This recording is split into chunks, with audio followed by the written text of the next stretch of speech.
Hello दोस्तों, नमस्कार। Welcome to this video. उम्मीद करता हूँ आप सब बहुत बढ़िया होंगे। तो साथियों, आप जानते हैं हम लोग जनरल स्टडीज का अध्ययन कर रहे हैं और जनरल स्टडीज में अभी हम लोग मॉडर्न हिस्ट्री को कवर कर रहे हैं। मॉडर्न हिस्ट्री में हम लोग भारतीय राष्ट्रीय आंदोलन यहाँ पर पढ़ रहे हैं और यहाँ पर देखें एकीकरण 1885 से लेकर के 1948 की घटनाओं का हम अध्ययन कर रहे हैं, जिसमें अभी तक हम लोगों ने 1885 से लेकर के 1930 तक की घटनाओं का अध्ययन कर लिया है। अब आगे हम लोग आज 1930 से लेकर के हमारे देश की आज़ादी तक की घटनाओं को हम लोग यहाँ पर कवर करेंगे, यानी अपने देश को आज़ाद कराएंगे यहाँ तक इस वीडियो के माध्यम से। इससे पहले हम लोगों ने सारी चीज़ों को यहाँ पर आप देख सकते हैं, इन सारी घटनाओं का अध्ययन हम लोग कर चुके हैं और वो वीडियो के फॉर्म में आपको प्रोवाइड किया जा चुका है। अगर आपने अभी तक उस वीडियो को नहीं देखा है तो निश्चित तौर पर आप उन वीडियो को जरूर देखिए। इन वीडियोज़ को तैयार करने में बहुत मेहनत की जाती है और बहुत सहजता के साथ चीज़ों को आप लोगों के सामने रखने का प्रयास किया जा रहा है, जिससे आप आसानी से इन सारी चीज़ों को समझें और अपने एग्जाम में इसका लाभ उठाएं। क्योंकि आप जानते हैं कि इन जो ये घटनाएं हैं ये आपके एग्जाम के दृष्टिकोण से बहुत ज़्यादा इंपॉर्टेंट है। टू द पॉइंट चीज़ों को पढ़ाया जा रहा है। यहाँ पर बहुत ऐसा नहीं है कि हम लोग जो है बिल्कुल इतिहास पढ़ने वाले हैं, इतिहास की क्लास चल रही है। बिल्कुल सामान्यतः जीएस के लेवल की हम लोग पूरी तरीके से तैयारी कर रहे हैं और इसके साथ साथ अभी आप लोगों को प्रीवियस ईयर क्वेश्चन हमने कल और परसों के डेट में सॉल्व कराया था, तो वहां आपने देखा था किस लेवल के क्वेश्चन आते हैं। तो इसलिए इन सारे क्वेश्चन के लिए आप यहाँ पर तैयार रहें। साथियों, आज यहाँ पर हम लोग शुरू करेंगे दांडी यात्रा तक। इससे पहले की घटनाओं को हम लोग इससे पहले वाली वीडियो में आराम से देख चुके हैं, ठीक है, जो कि आपके लिए बहुत ज्यादा इंपॉर्टेंट है। और जानते हैं कि जो कुछ भी मैं पढ़ाता हूँ बोलता हूँ वो सब कुछ लिखे हुए फॉर्म में आपको मिल जाए, तो आप हमारा जो नंबर है 95 65 27 24 42 इस नंबर पर व्हाट्सएप के माध्यम से कांटेक्ट करके आप इस ग्रुप में जुड़ जाए। वहां पर सारा कुछ मैटर, पीडीएफ्स और उसके साथ साथ टेस्ट प्रैक्टिस, बिल्कुल एकदम exam oriented to the point चीजों को हम लेकर के कवर कर रहे हैं, जो कि आपके जीआईसी लेक्चरर हो, जीडीसी भी और कोई भी इस प्रकार का अगर आप एग्जाम की तैयारी कर रहे हैं तो आपके लिए बहुत बहुत ज्यादा इंपॉर्टेंट होने वाला है, ठीक है। तो यहाँ पर आइए वीडियो को शुरू करते हैं मित्र। सबसे पहले हम दांडी यात्रा की बात करते हैं, ठीक है। अगर हम बात करें यहाँ पर तो सविनय अवज्ञा आंदोलन की प्रथम चरण की यहीं से शुरुआत होती है, ठीक है।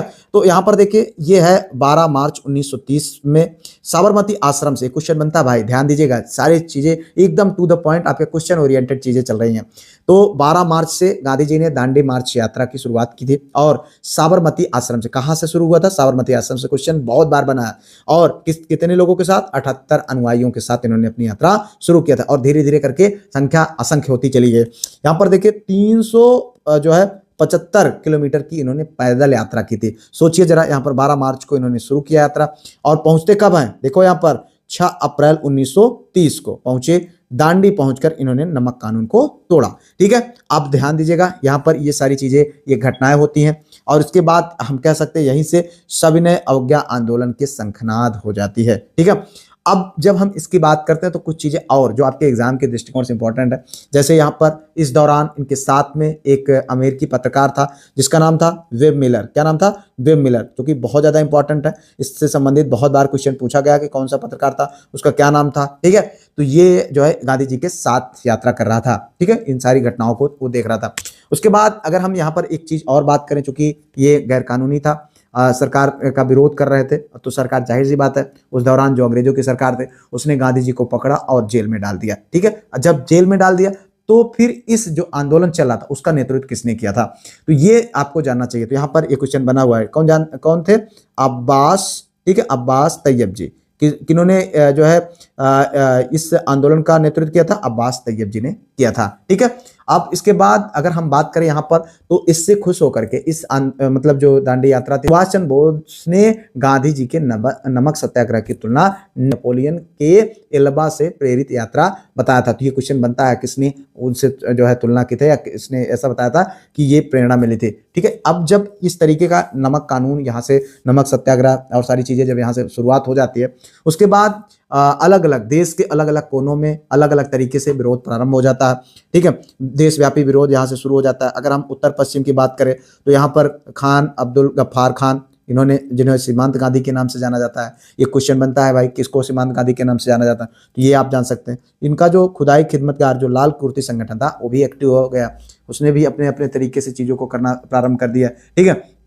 उसके साथ साथ यहाँ पर देखें, अगर हम दक्षिण भारत की बात आती है तो सी राजगोपालचारी ने त्रिचनापल्ली से वेदारण्यम तक जो है इन्होंने भी नमक यात्रा निकाल दी। तो ये भी क्वेश्चन बनता है कि यहाँ से यहाँ तक की जो यात्रा दक्षिण भारत में निकाली गई थी वो किसके द्वारा निकाली गई थी, तो श्री राजगोपालाचारी के द्वारा निकाली गई थी। ठीक है, अब इसके बाद जो है यहाँ पर देखें तो एक और महत्वपूर्ण घटना है जिसको आपको जानना चाहिए यहाँ पर। अगर हम बात करें पूर्वोत्तर में भी इसका प्रभाव रहा।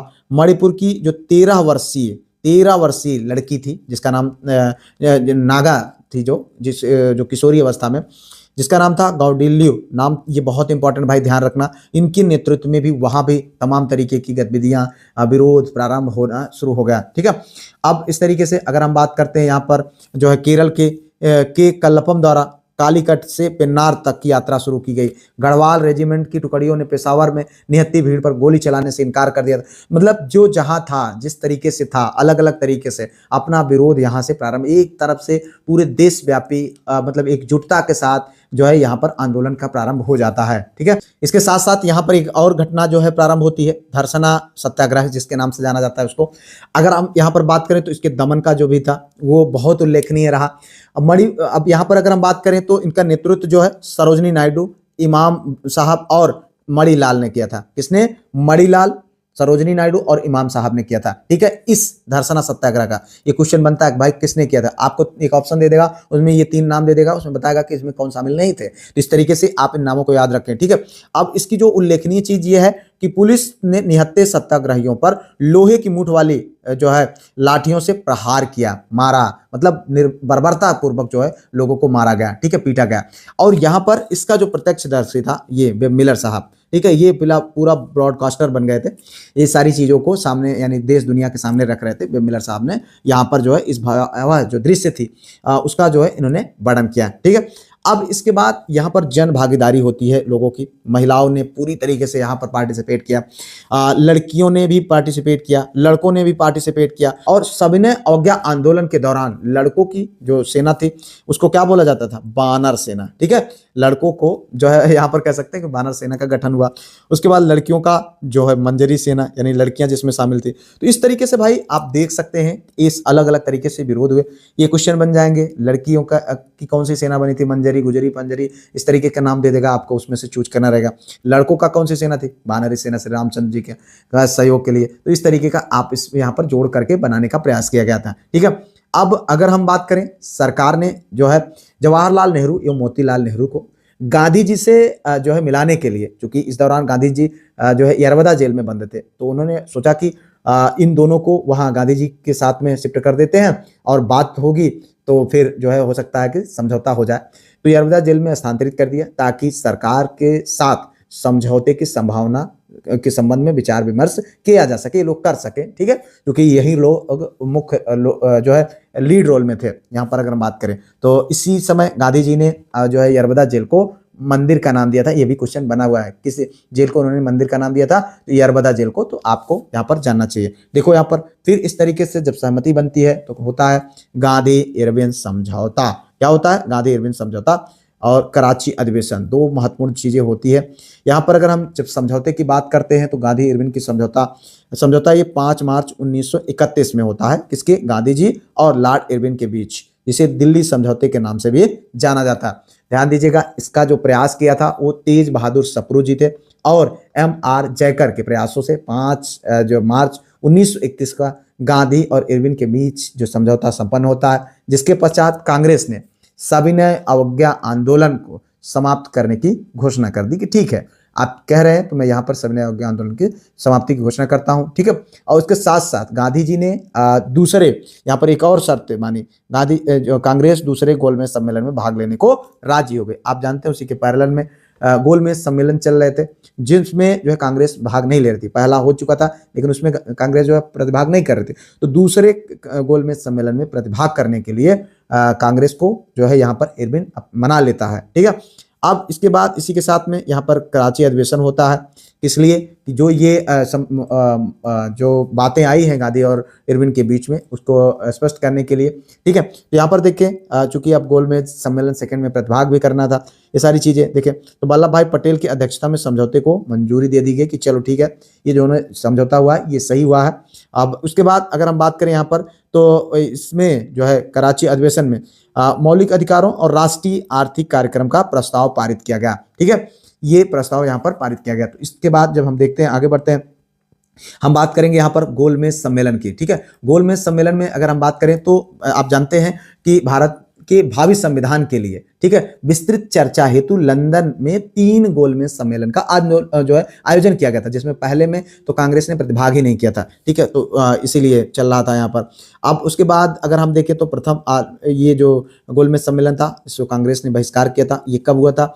जो है नवंबर 1930 से लेकर के जनवरी 1931 के मध्य लंदन में आयोजित किया गया था, और इसका उद्घाटन ब्रिटिश सम्राट जॉर्ज पंचम ने किया था। किसने? जॉर्ज फिफ्थ ने किया था, ठीक है। तो इतना आपको यहाँ पर जानना चाहिए। इस सम्मेलन की अध्यक्षता ब्रिटिश प्रधानमंत्री रैमजे मैकडोनाल्ड ने किया था। किसने? रैमजे मैकडोनाल्ड ने, ठीक है। और इस सम्मेलन में कांग्रेस ने, आप जानते हैं, प्रतिभाग नहीं किया था। जो पहला गोलमेज सम्मेलन था उसमें भाग लेने वाले राजनीतिक दलों में उदारवादी दल, मुस्लिम लीग, ठीक है, हिंदू महासभा, दलित वर्ग, भारतीय रजवाड़ों के प्रतिनिधि आज जो है शामिल थे, ठीक है। अब इसके बाद अगर हम बात करें दूसरे गोलमेज सम्मेलन 1931 की, तो गांधी जी गए कांग्रेस के एकमात्र प्रतिनिधि के रूप में, ठीक है। यहाँ पर चूंकि अगर आप देखें तो द्वितीय गोलमेज सम्मेलन सितंबर 1931 से दिसंबर 1931 तक जो 31 तक चला था, जिसमें गांधी जी ने कांग्रेस के प्रतिनिधि के रूप में भाग लिया था। यह सम्मेलन सांप्रदायिक मतभेद के कारण असफल हो गया। यहाँ भीमराव अंबेडकर ने दलितों के लिए पृथक निर्वाचन मंडल की मांग की थी, जिसका गांधी जी क्या कर रहे थे? विरोध कर रहे थे, ठीक है। सांप्रदायिक मुद्दा के वजह से ये विफल रहा और गांधी जी यहाँ से खाली हाथ लौटते हैं। फिर उसके बाद एक और गोलमेज सम्मेलन होता है, कब? 1932 में। ध्यान देना, 1930, 1931, 1932 बहुत इंपॉर्टेंट है भाई, आप ध्यान देना। और एकमात्र था इस 31 वाले में जो है कांग्रेस ने जो है प्रतिभाग किया था, बाकी इन दोनों में कांग्रेस ने प्रतिभाग नहीं किया था। और इन तीनों में प्रतिभाग कौन किए थे? भीमराव अंबेडकर साहब ने तीनों में प्रतिभाग किया था। तो इतना आपको यहाँ पर जानना चाहिए, जो कि बहुत ज्यादा इंपॉर्टेंट है और इस क्वेश्चन बनते हैं, ठीक है। अगर हम जो है तीसरे गोलमेज सम्मेलन की बात करें तो इसका आयोजन कब हुआ था? नवंबर 1932 से दिसंबर 1932 के मध्य कांग्रेस द्वारा इस सम्मेलन का बहिष्कार कर दिया गया। इस सम्मेलन में 1935 के भारत शासन अधिनियम की रूपरेखा सामने रखी गई, ठीक है।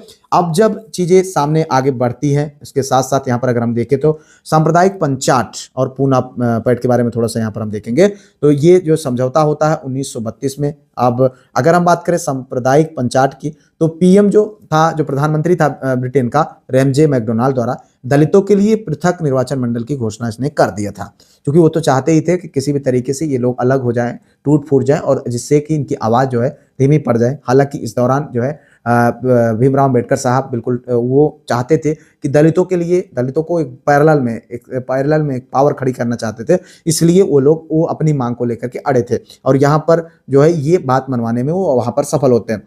अब जब ये बात चलती है तो गांधी जी यरवदा जेल में ही अनशन शुरू कर देते हैं, ठीक है। यरवदा जेल में आमरण अनशन इन्होंने शुरू कर दिया सितंबर 1932 में, ठीक है। अब जो है सामने आता है पूना समझौता, जो कि गांधी जी और अंबेडकर के बीच ये सहमति बनती है, और पूना पैक्ट 1932 ईस्वी में यहाँ पर प्रारंभ होता है, यानी समझौता होता है किसके द्वारा? सामाजिक एकता की ओर कह सकते हैं, ठीक है। गांधी जी और भीमराव अंबेडकर के बीच समझौता होता है 26 सितंबर 1932 को। गांधी जी भीमराव अंबेडकर के बीच एक ऐतिहासिक समझौता होता है, जिसे पूना पैक्ट या पूना समझौता के नाम से जाना जाता है। यह प्रयास किया गया था मदन मोहन मालवीय, एमसी राजा और जो है राजेंद्र प्रसाद के प्रयासों से यह जो है समझौता सफल होता है। और इसमें क्या होता है? दलित वर्गों के लिए पृथक निर्वाचन क्षेत्र जो है की बात जो की गई थी उसको समाप्त कर दिया गया, और प्रांतीय विधानमंडलों में सुरक्षित सीटें जो 71 सीटें थी उसको 147 सीटें कर दी गई, मतलब जस्ट डबल से भी ज्यादा कर दिया गया कि भाई देखो ऐसा है, अलग निर्वाचन मंडल की बात मत करो, आपको मैं जो है प्रांतीय विधानमंडलों में सुरक्षित जो सीटें हैं उनकी संख्या को बढ़ा देता हूं। और भीमराव अंबेडकर साहब मान जाते हैं, क्योंकि उनका भी उद्देश्य जो है देश को तोड़ना नहीं था बल्कि अधिकार को प्राप्त करना था, तो यहाँ पर वो जो है सहमत हो जाते हैं। इसी के साथ केंद्रीय विधानमंडल में जो सुरक्षित सीटें थी 18% तक उसमें भी वृद्धि कर दिया गया, तो इसको भी आप यहाँ पर जान सकते हैं। तो इस तरीके से अगर हम बात करें, फिर आगे देखते हैं कांग्रेस समाजवादी पार्टी और 1937 के चुनाव। ध्यान दीजिएगा, यहाँ पर 1934 ईस्वी में कांग्रेस समाजवादी पार्टी CSP की स्थापना की जाती है। किसके द्वारा? आचार्य नरेंद्र देव, जयप्रकाश नारायण, मीनू मसानी और राम मनोहर लोहिया के द्वारा, ठीक है। और 1937 का जो चुनाव हुआ, फैजपुर अधिवेशन में चुनाव लड़ने का सहमति यहाँ पर बन जाती है। ठीक है, अब ध्यान से एक बात को और समझिएगा। 1936 ईस्वी के प्रारंभ में लखनऊ तथा इस वर्ष के अंतिम महीने में फैजपुर में कांग्रेस का अधिवेशन आयोजित किया गया था। ठीक है, जिसमें कांग्रेस के सभी गुटों ने चुनाव में भाग लेने पर अपनी सहमति जता दी थी। ठीक है, अब प्रांतीय विधान मंडल के इस चुनाव में कांग्रेस ने क्या किया, 5 प्रांतों में पूर्ण बहुमत इनको प्राप्त हुआ। ये संख्या पूछी जाती है भाई, कितने क्षेत्रों में पूर्ण बहुमत प्राप्त हुआ, तो 5 प्रांतों में, जिसमें मद्रास, संयुक्त प्रांत, मध्य प्रांत, बिहार और उड़ीसा। ठीक है, और जुलाई 1937 में बंबई सहित 6 प्रांतों में कांग्रेस सरकार गठित कर ली। बाद में पश्चिमोत्तर प्रांत और असम भी मंत्रिमंडल में वहां पर भी गठन कर दिया जाता है। तो इस तरीके से यहाँ पर हम देखते हैं भारत का जो ये प्रतिनिधित्व था धीरे धीरे करके अपनी मतलब पकड़ बनाने लगा था। प्रांतीय मंत्रिमंडल की जब हम बात करते हैं तो इनके कार्यकाल और त्यागपत्र फिर आगे हम देखते हैं। ठीक है, इनके कार्यकाल और त्यागपत्र। ठीक है, अब यहाँ पर देखिए कांग्रेस ने कुल 28 माह तक शासन किया। अब इसमें एक घटना होती है क्या, अक्टूबर 1939 ईस्वी में द्वितीय विश्व युद्ध में भारतीयों की स्वीकृति के बिना भारत को शामिल करने के विरोध में सामूहिक त्यागपत्र दिया जाता है। यहाँ पर देखिए 28 महीने की जो सरकार थी यही से खत्म कर दिया जाता है। ठीक है, और सामूहिक सबने त्यागपत्र एक साथ दे दिया और इसको मुक्ति दिवस यानी डे ऑफ डिलीवरेंस 22 दिसंबर 1939 के रूप में ये मनाया गया। तो इसको आप यहाँ पर ये भी ध्यान रखें, मुक्ति दिवस कब मनाया गया, तो 22 दिसंबर 1939 को। ठीक है, मुस्लिम लीग और भीमराव अम्बेडकर ने मिलकर के कांग्रेस के इस्तीफे पर यह दिवस मनाया था। ठीक है, तो यहाँ पर इतना आपको इसको जानना चाहिए। अब अगर हम आगे बढ़े, त्रिपुरी संकट और फॉरवर्ड ब्लॉक 1939, ये आपको लिए इंपॉर्टेंट है। 1939 जो कि त्रिपुरी अधिवेशन, यहाँ पर सुभाष चंद्र बोस ने गांधी जी के समर्थित उम्मीदवार पट्टाभी सीतारामैया को हरा दिया। ध्यान दीजिएगा, 1938 ईस्वी में कांग्रेस का अधिवेशन हरिपुरा में आयोजित किया गया। इसमें सुभाष चंद्र बोस अध्यक्ष चुने गए। ठीक है, इसके बाद 1939 ईस्वी में कांग्रेस के त्रिपुरी में वार्षिक अधिवेशन आयोजित किया गया। इस अधिवेशन में सुभाष चंद्र बोस गांधी जी के समर्थक ये जो उम्मीदवार था जिसका नाम था पट्टाभी सीतारामैया, उसको इन्होंने क्या किया था, हरा दिया। और हराने के बाद जो गांधी जी से समर्थित था और सुभाष चंद्र बोस ने उसको हरा दिया।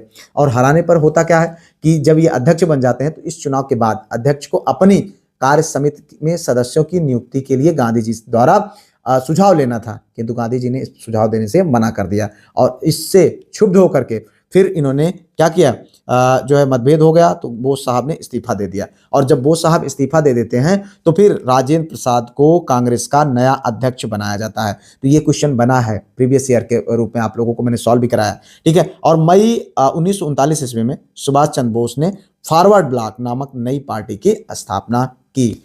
तो आप जानते हैं कि जैसे कि 1939 के दौरान जब सामूहिक त्यागपत्र हो जाता है तो उसके बाद यहाँ पर एक प्रस्ताव आता है, अगस्त प्रस्ताव के नाम से, इनको हम जानते हैं। 1940 ईस्वी में जो कि एक असफल प्रयास के रूप में जिसको देखा जाता है, वायसराय जो था लॉर्ड लिनलिथगो द्वारा एक घोषणा की जाती है। इस दौरान उसने क्या किया था, कांग्रेस की मांग के प्रत्युत्तर में अगस्त प्रस्ताव की घोषणा किया और इसके तहत भारत को डोमिनियन स्टेट्स, क्या कहा, डोमिनियन स्टेट का दर्जा दिया जाएगा। इसकी बात उन्होंने किया। वायसराय की कार्यकारिणी में भारतीय सदस्यों की संख्या में वृद्धि कर दी जाएगी। ठीक है, और संविधान निर्मात्री परिषद का गठन किया जाएगा। ठीक है, और इसने कहा कि द्वितीय विश्व युद्ध समाप्त होते ही खत्म होते संविधान निर्मात्री सभा का गठन कर देंगे। ठीक है, और युद्ध सलाहकार परिषद गठित करने की मतलब इस तरीके की इसने कई अपना प्रस्ताव रखा। लेकिन इसका परिणाम क्या होता है, कांग्रेस ने इस डोमिनियन स्टेट्स की बात को ठुकरा दी। उसने कहा नहीं, मुझको ऐसा नहीं चाहिए, मुझे अब पूरा आज़ादी चाहिए। ठीक है, ये रिजेक्टेड, यहाँ पर रिजेक्ट कर दिया गया, इसको देख सकते हैं। इस तरीके से अगर यहाँ पर अब हम बात करते हैं व्यक्तिगत सत्याग्रह। ठीक है, अगस्त प्रस्ताव जब को अस्वीकार करते हुए अक्टूबर 1940 ईस्वी में, ठीक है, अक्टूबर 1940 ईस्वी में गांधी ने पनवार महाराष्ट्र में कुछ चुने हुए व्यक्तियों को साथ लेकर के सीमित पैमाने पर सत्याग्रह चलाने का निर्णय लिया। ठीक है, इनका मुख्य उद्देश्य ब्रिटिश भारत सरकार की नीति के प्रति नैतिक विरोध प्रदर्शन करना था। यहाँ पर देख लीजिए, ब्रिटिश नीतियों के प्रति नैतिक विरोध प्रदर्शित करना था सीमित पैमाने पर इन्होंने। और इनके साथ प्रथम सत्याग्रही की रूप में बात करें तो विनोबा भावे थे। ये क्वेश्चन आप बनता भाई, व्यक्तिगत सत्याग्रह में प्रथम सत्याग्रही कौन थे, विनोबा भावे थे। द्वितीय जवाहरलाल नेहरू थे। तो ये आपको यहाँ पर इतना जानना चाहिए। अब इसके बाद अगर हम बात करते हैं, इसी दौरान पाकिस्तान की मांग भी शुरू हो जाती है और लाहौर अधिवेशन होता है। इसका विचार तो 1930 में मोहम्मद इकबाल ने पृथक राष्ट्र का विचार दिया था। 1930 में किसने दिया था? मोहम्मद इकबाल ने दिया था। और पाकिस्तान शब्द की जब बात आती है तो इस शब्द का जो है सर्वप्रथम प्रयोग चौधरी रहमत अली ने इसको दिया था, जो कि कैम्ब्रिज का छात्र था। और मार्च 1940 ईस्वी में लाहौर अधिवेशन में की जो अध्यक्षता थी मोहम्मद अली जिन्ना ने किया था। ठीक है, अब यहाँ पर अगर बात करें तो मोहम्मद अली जिन्ना ने की थी। इस अधिवेशन में जिन्ना ने द्विराष्ट्र सिद्धांत को प्रस्तुत किया। ठीक है, और साथ ही पहली बार पाकिस्तान राज्य की मांग से संबंधित प्रस्ताव पारित किया था। ठीक है, यहाँ पर देखिए 2 नेशन थियरी प्रस्तुत किया और पहली बार पाकिस्तान राज्य से संबंधित प्रस्ताव औपचारिक रूप से पारित हुआ। यहाँ पर देखें तो क्रिप्स मिशन, जी हाँ, क्रिप्स मिशन जो कि मार्च 1942 में आता है। यहाँ पर देखें ये चेक के माध्यम से इसको दर्शाया गया है। तो चूंकि क्योंकि इसको गांधी जी ने टिप्पणी किया था पोस्ट डेटेड चेक के नाम से। सबसे पहले हम इसको समझते हैं इसको क्यों क्या गया, मतलब क्रिप्स मिशन क्या था। ये 1942 ईस्वी में द्वितीय विश्व युद्ध के बाद जब अंग्रेज के यानी इंग्लैंड के जो मित्र राष्ट्र थे उनसे उनके बीच में उनकी स्थिति बिगड़ने लगी, तो उनको लगा कि भारतीयों का सहयोग प्राप्त करना बहुत जरूरी है। तो उसके लिए ब्रिटिश सरकार ने मार्च 1942 ईस्वी में कैबिनेट मंत्री जो कि स्टैरफोर्ड क्रिप्स के नेतृत्व में एक दूतमंडल भारत भेजता है। ठीक है, और इसमें कुछ घोषणाएं उसने की थी। तो पहली बात, युद्ध समाप्त होने पर भारत को डोमिनियन स्टेट का दर्जा दे दिया जाएगा। ठीक है, और एक संविधान निर्मात्री परिषद का गठन किया जाएगा। हालांकि ये पहले ही रिजेक्ट किया जा चुका था। ठीक है, इस प्रस्ताव में यह गुंजाइश रखी गई कि यदि किसी प्रांत को नया संविधान स्वीकार्य नहीं है तो वह अपने लिए नए संविधान हेतु ब्रिटिश सरकार के साथ अलग से समझौता कर सकेगा। ठीक है, हालांकि प्रत्यक्ष रूप से पाकिस्तान की मांग को इसमें स्वीकार नहीं किया गया था। ठीक है, एक बार पहले ही आ चुका था। तो गांधी जी ने क्या कहा? पोस्ट डेटेड चेक भैया ना स्वीकार हुई। ठीक है, रिजेक्टेड। आप देखो यहाँ पर फिर उसके बाद यहीं से शुरू होता है अंतिम दौर भारतीय आंदोलन, जो कि भारत छोड़ो आंदोलन की यहीं से शुरुआत होती है। ठीक है, तब गांधी जी चाहते थे कि अब या तो आप कर डालो या तो मर जाओ, तभी जो है हमारे देश को आज़ादी मिल सकती है। 7 अगस्त 1942 को बंबई के ग्वालिया टैंक मैदान में बैठक होती है। इसके अध्यक्ष थे मौलाना अबुल कलाम आजाद। ठीक है, इस अधिवेशन में 8 अगस्त को भारत छोड़ो आंदोलन के प्रस्ताव को पास कर दिया गया। ठीक है, और गांधी जी के नेतृत्व में एक जनसंघर्ष चलाने का निर्णय लिया गया। ठीक है, और इसके साथ साथ भारत छोड़ो प्रस्ताव का आलेख जो है गांधी जी ने तैयार किया। जवाहरलाल नेहरू ने इसे जो है प्रस्तुत किया और सरदार वल्लभ भाई ने इसका समर्थन किया। तो ये भी आपको ध्यान रखना चाहिए कि भारत छोड़ो आंदोलन का जो आलेख था उसको किसने तैयार किया था? तो गांधी जी ने तैयार किया था। ठीक है, और जवाहरलाल नेहरू ने उसको प्रस्तुत किया था। ठीक है, और उसके साथ साथ सरदार वल्लभ भाई ने उसको समर्थन किया था। इस आंदोलन में गांधी जी ने ये नारा करो या मरो का नारा दिया था, जो कि आपके लिए बहुत ज़्यादा इंपॉर्टेंट है। अब यहाँ से अगर हम देखें तो ऑपरेशन जीरो आवर जो है, क्योंकि आप जानते हैं कि अंग्रेजों को अब लग गया कि ये लोग अब किसी भी स्तर से गुजरने को तैयार हैं। तो 9 अगस्त की सुबह ऑपरेशन जीरो आवर, ठीक है, क्या किया गया? ऑपरेशन जीरो आवर के तहत सभी नेता गिरफ्तार कर लिए गए। महात्मा गांधी को आगा खां पैलेस पुणे में रखा गया। नेहरू, पंत, कृपलानी, पट्टाभी ये सब अहमदनगर जेल में डाल दिए गए। राजेंद्र प्रसाद साहब ये बांकीपुर जेल जो कि पटना में, और जयप्रकाश नारायण साहब हजारीबाग सेंट्रल जेल। बाद में ये दीवार फांद करके ये फरार भी हो गए। कौन? जयप्रकाश नारायण साहब। यहाँ पर थोड़ा सा चीज़ें आपको ध्यान देने लायक है। तो अगर हम बात करें यहाँ पर तो ये सारी चीज़ें घटनाएं होती हैं, और इसके साथ साथ भूमिगत आंदोलन और गुप्त रेडियो। ठीक है, नेताओं की गिरफ्तारी के बाद आंदोलन का नेतृत्व भूमिगत नेतृत्व के हाथ में आया। ठीक है, अब जयप्रकाश नारायण चूंकि ये जेल से फरार हो गए थे, नेपाल जाकर के आजाद दस्ता का गठन कर लिया इन्होंने। ठीक है, और उसके बाद राम मनोहर लोहिया गुप्त रेडियो पर नियमित रूप से बोलते थे। रेडियो संचालन उषा मेहता, PM खाकर, चंद्रकांत झावेरी इन सब के द्वारा किया जाता था। अरुणा असफ अली भूमिगत क्रियाकलापों में भी सक्रिय रही। तो ये कुछ इंपॉर्टेंट घटनाएं थी इस दौरान की, जो कि आपको जानना चाहिए। ठीक है, जो आपके एग्जाम के दृष्टिकोण से इंपॉर्टेंट है। अब इसके बाद अगर हम बात करें तो कुछ समानांतर सरकारें यानी पैरेलल गवर्नमेंट की स्थापना होती है। अब इसमें आंदोलन के दौरान देश के कुछ हिस्सों में ब्रिटिश सरकार शासन समाप्त कर अपनी सरकारें बना ली गई, जिसमें हम बात करते हैं बलिया के, बलिया बहुत ज़्यादा इंपॉर्टेंट है। चित्तू पांडे के नेतृत्व में पहली समानांतर सरकार यहाँ पर बनाई गई, पैरेलल सरकार, ठीक है। तो यहाँ पर सरकार बना ली गई और उसके बाद तामलुक जो कि मिदनापुर बंगाल में जातीय सरकार की स्थापना हुई, सशस्त्र विद्युत वाहिनी का यहाँ पर गठन किया गया, ठीक है।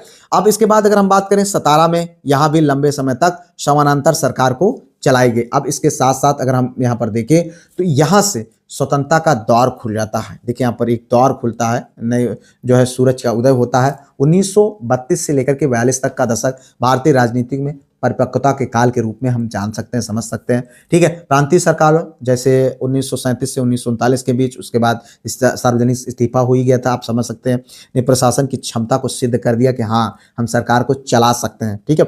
उसके बाद क्रिप्स मिशन की विफलता ने अंतिम संघर्ष की नींव रख दी। जो भारत छोड़ो आंदोलन ने साबित कर दिया कि भारतीय जनता अब नेतृत्व के बिना लड़ने को तैयार है, ठीक है। नेतृत्व के बिना भी लड़ने को तैयार, आप कितने लोगों को जेल डालोगे। यही वह आधार था जिस पर 1947 की स्वतंत्रता टिकी हुई थी। अब यहाँ पर देखें स्वतंत्रता संग्राम का अंतिम अध्याय शुरू होता है जो कि 1942 से 46 का कालखंड था। एक तरफ आजाद हिंद फौज का संघर्ष और तो दूसरी तरफ नौसेना विद्रोह, और उसके बाद ब्रिटिश साम्राज्य के अंत की यहीं से शुरुआत हो जाती है, ठीक है। अब अगर हम बात करें तो 17 में भी समानांतर सरकार चल रही थी, ठीक है। अभी हम लोगों ने जैसा कि देखा समानांतर सरकार यहाँ से चल रही थी। 1945 तक चलने वाली सबसे लंबी समानांतर सरकार यही थी, कौन, 17 वाली, ठीक है। आप इसको जान ले तो यहाँ पर। और उसके बाद यशवंतराव चव्हाण और नाना पाटिल के नेतृत्व में जो है बदवाहिनी सशस्त्र बल का गठन हुआ और न्याय दान व नशाबंदी जैसे कार्य जो है किए गए यहाँ पर। अब इसके साथ साथ एक और जो बहुत ही महत्वपूर्ण है, इतिहास में बहुत अपना स्थान रखता है, यहाँ पर अगर हम बात करें तो आजाद हिंद फौज, ठीक है, का उदय होता है, जिसकी स्थापना का विचार सर्वप्रथम जो है किसके द्वारा किया जाता है, तो ये मोहन सिंह के मन में आया था। कौन, मोहन सिंह के मन में आया। और ये मोहन सिंह कौन थे, सेना के अधिकारी थे, इन्हीं के द्वारा ये किया गया था। सितंबर 1942 ईस्वी में आजाद हिंद फौज के पहले डिवीजन का गठन किया गया। जुलाई 1943 ईस्वी में नाम आता है यहाँ पर सुभाष चंद्र बोस का बहुत ज्यादा, लेकिन ये गठन किसके द्वारा किया गया था, अभी हम लोगों ने देखा, ठीक है। अब 1943 ईस्वी में सुभाष चंद्र बोस सिंगापुर पहुंचे, जहां उन्होंने आजाद हिंद फौज का सर्वोच्च सेनापति घोषित किया गया, ठीक है। अब सिंगापुर में सैनिकों का आह्वान करते हुए सुभाष चंद्र बोस ने कहा कि तुम मुझे खून दो, मैं तुम्हें आज़ादी दूंगा। ये जो है यहाँ पर देखें, जुलाई 1943 ईस्वी में सुभाष चंद्र बोस सिंगापुर पहुंचे और सर्वोच्च सेनापति इनको बना दिया गया, ठीक है। उन्होंने अस्थायी सरकार की स्थापना की और यहाँ पर देखो, तुम मुझे खून दो, मैं तुम्हें आज़ादी दूंगा, ये नारा इन्होंने दिया यहाँ पर, ठीक है। और रानी झांसी रेजिमेंट नामक महिला दल का भी इन्होंने स्थापना किया। यहाँ पर देखते हैं भैया बेबल योजना, ठीक है, जो कि बहुत इंपॉर्टेंट है। ये बहुत बार यहाँ से क्वेश्चन बनते हैं 1945 ईस्वी में। अगर हम यहाँ पर बात करें तो 14 जून 1945 को, कब, 14 जून 1945 को, यह डेट भी आपको ध्यान रखना चाहिए। 14 जून 1945 को भारत में वायसराय बेबल ने एक जो है योजना प्रस्तुत की, जिसमें कुछ बातें सामने आई, जिसमें उसने कहा कि केंद्र में एक कार्यकारी परिषद का गठन किया जाना था, जिसमें वायसराय एवं कमांडर इन चीफ के अतिरिक्त शेष सभी भारतीय जो है रहेंगे, ठीक है। ये उसने जो है कहा, मतलब प्रस्ताव रखा।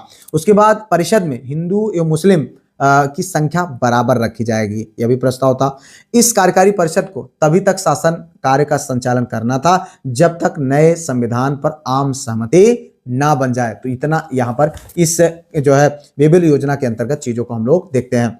तो फिर इसके बाद बेबल की जो योजना थी उस पर विचार विमर्श करने के लिए, ठीक है, यहाँ पर शिमला सम्मेलन का आयोजन किया जाता है। ध्यान दीजिएगा भाई, शिमला सम्मेलन का आयोजन कब और क्यों किया जाता है उस पर हम बात कर रहे हैं। बेबल द्वारा जो प्रस्तुत की गई योजना था उस पर विचार विमर्श करने के लिए जो है शिमला सम्मेलन का आयोजन किया जाता है। और आयोजन कब होता है, 25 जून 1945 को शिमला में सम्मेलन हुआ। यह जिन्ना की एक जिद के कारण, अब इसको पहले समझेंगे हम लोग। यहाँ पर शिमला सम्मेलन में कांग्रेस के प्रतिनिधि के तौर पर अबुल कलाम आजाद ने हिस्सा लिया तथा मुस्लिम लीग के प्रतिनिधि के तौर पर जो है जिन्ना ने, किसने, जिन्ना ने जो है यहाँ पर जो है प्रतिभाग किया, ठीक है। अब सम्मेलन में जिन्ना द्वारा प्रस्तुत यह प्रस्ताव कि वायसराय की कार्यकारिणी में, चूंकि यहाँ पर बात हो रहा था, इसमें एक जो है प्रावधान बनाया गया था, इसमें बेबल योजना में प्रावधान था कि जो है परिषद में हिंदू और मुस्लिम की संख्या बराबर रखी जाएगी। तो जिन्ना चाहते थे जो मुस्लिम की संख्या हो वो सब कहां से हो, ये मुस्लिम लीग से लिए जाएं, ठीक है। अन्य जो बाहर के मुस्लिम है, यानी जो मुस्लिम लीग से संबंध नहीं रखते, उनको वहां पर शामिल ना किया जाए। तो इसी बात को लेकर के असहमति हो जाती है, ठीक है। एक बार इसको समझिएगा, सम्मेलन में जिन्ना द्वारा प्रस्तुत यह प्रस्ताव की वायसराय की कार्यकारिणी के सभी मुस्लिम सदस्य मुस्लिम लीग से ही लिए जाएं, कि उनका मानना था क्योंकि मुस्लिम लीग ही मुसलमानों की एकमात्र प्रतिनिधि संख्या है। सम्मेलन की असफलता का यही कारण बन जाता है, ठीक है। फिर अंतरिम सरकार और उस पर कार्यवाही करने के लिए चीजें आगे बढ़ती हैं, यहाँ पर हम देख सकते हैं। तो सबसे पहले होता है कैबिनेट मिशन, जो कि 1946 की एक बहुत ही महत्वपूर्ण घटना है।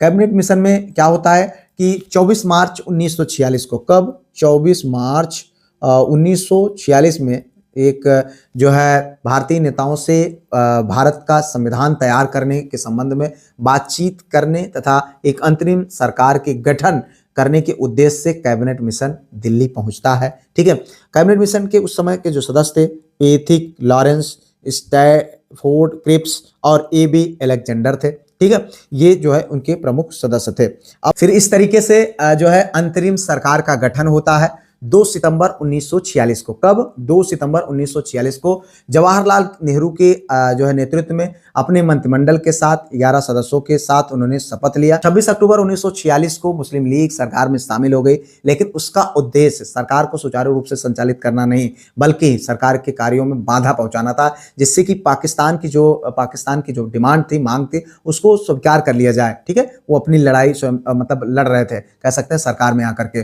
फिर 9 दिसंबर 1946 को दिल्ली में डॉक्टर जो है राजेंद्र प्रसाद की अध्यक्षता में संविधान सभा की पहली बैठक का आयोजन किया जाता है, जिसका मुस्लिम लीग बहिष्कार करती है।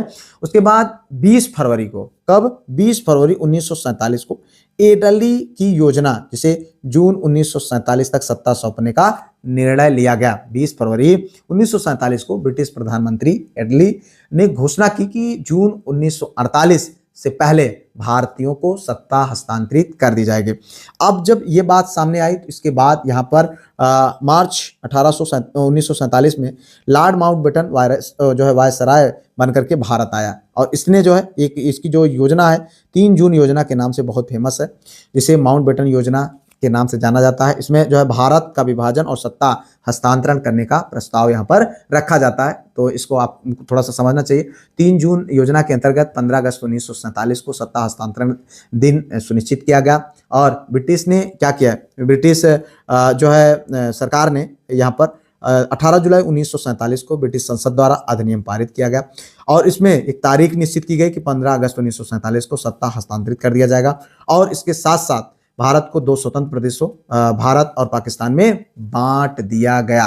तो इस तरीके से हमारे देश को बांट करके स्वतंत्रता यहीं से जो है 15 अगस्त 1947 को प्राप्त होती है, और हम लोग स्वतंत्र करते हैं इस जो है अंग्रेजी जो है इस क्लास से आज के दिन में। और उम्मीद करते हैं कि यहाँ पर चीज़ें समझ में आई होंगी। अगर इसके निष्कर्ष के तौर पर हम देखें तो एक राष्ट्र का यहाँ से निर्माण हो रहा है, जो कि 1885 ईस्वी में कांग्रेस की स्थापना होती है, और 1947 ईस्वी में स्वतंत्रता हमें प्राप्त हो जाती है, और 1948 ईस्वी में जो हमारे और भी जो है छोटे छोटे राज्यों रियासतें जो बटी हुई थी, उनका धीरे धीरे एकीकरण हो जाता है।